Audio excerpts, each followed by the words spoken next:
Speed Radio with the incomparable DJ Envy. Brother, Yes, what's sir. going on? How's it going, man? I'm maintaining. You all right? I'm doing great, brother. Tell me something. We connect on the sports level. Who do you like in the Super Bowl? Kansas City. Why? Because Mahomes is black. I like that. I like that. Only answer. That's it. That's it. One of the last times we sat down, we talked about Carmelo Anthony. Yes. And since then, the Knicks have rose to the occasion. Yes. What are you most impressed with about Jalen Brunson? Oh, man, Jalen Brunson's amazing. I mean, he's just that gritty, dirty New York basketball player. He plays hard. He's one of my favorite players in the league right now. He'll give you 30. He keeps going. He's an all-star this year. And the Knicks look pretty good. I don't want to be too loud, but the Knicks look damn good. There was kind of like this big snafu with Jess Hilarious, whether she was here, whether she was not, whether she got fired. I know that you talked about it recently in Page 6, but for those who may not know, what happened in that whole social media thing? Well, there was no snafu. She was supposed to start February 5th. Okay. And that's the date she was supposed to start. People just started running with rumors and started making up stuff, so we just let them talk. Okay. And they started promoting for us, and we just let them go until we felt comfortable making the announcement. So, that's the thing with social media. Sometimes you get fake news, sometimes people make up stories, but legitimately, she was supposed to start February 5th, and she will. How long did it take to establish that chemistry with her?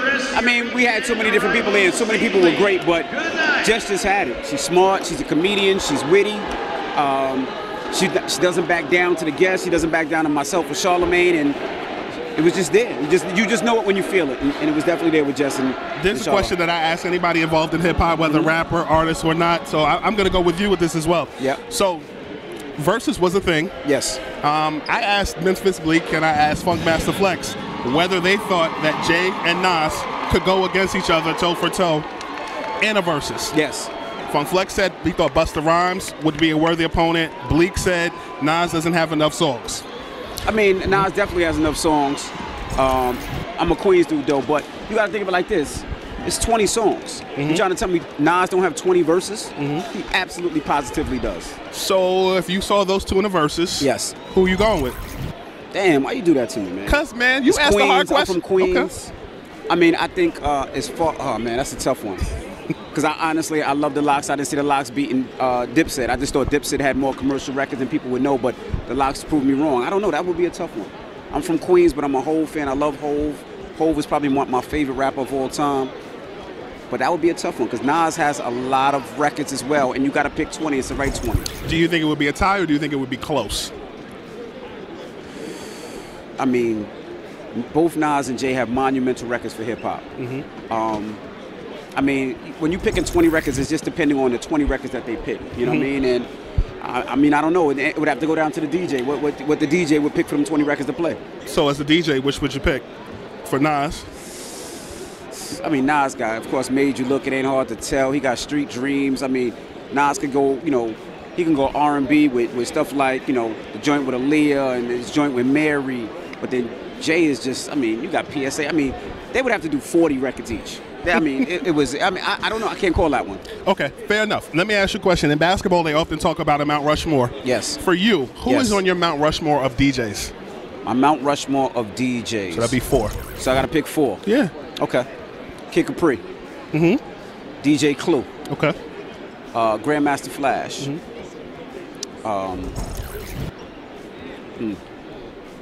For myself, man. So you got 3. I got 3. I got to talk pioneers. But see, these are also people that influenced me. And I think who influenced me the most when it comes to DJing and what they did was SNS.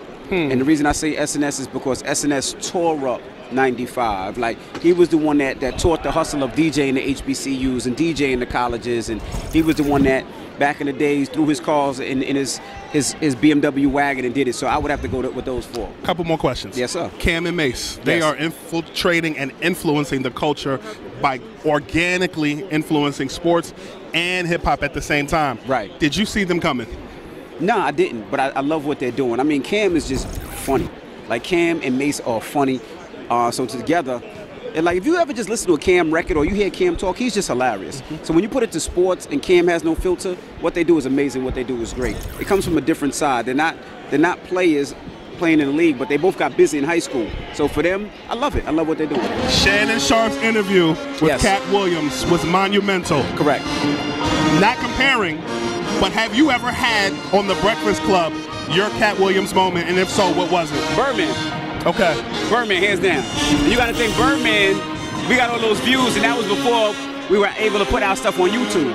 So if we were able to put our stuff on YouTube, who knows where that would be right now? I mean, and if you think about it, that was years and years ago, but people still quote, you know, you finish or you're done, or Tria, you know, they still quote that in every, you know, movies and sports and everything. So I would say Birdman.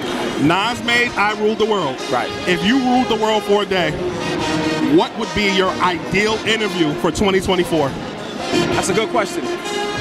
You know, I would love to, I don't know, that's a good question. Who would I love to speak to? We spoke to so many people. I'm trying to think of who didn't we talk to that I would love to talk to. In the music space, I mean, we never did an interview with Drake. I think that would be amazing. We never did an interview with Beyonce. I think that would be great. Riri has never done an interview, so I think that would be amazing. One of those three people, because we've never spoke to them people.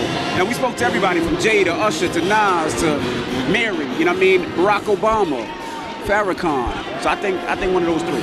Listen, man, you're a Hampton alum. Absolutely. You're in your glory. We're here at the Prudential Center. They just won. That's right. I'm going to let you go, but brother, thank you so much for your time. Thank you, man. Good seeing you, brother. Respect, my brother. No, brother. Thank you.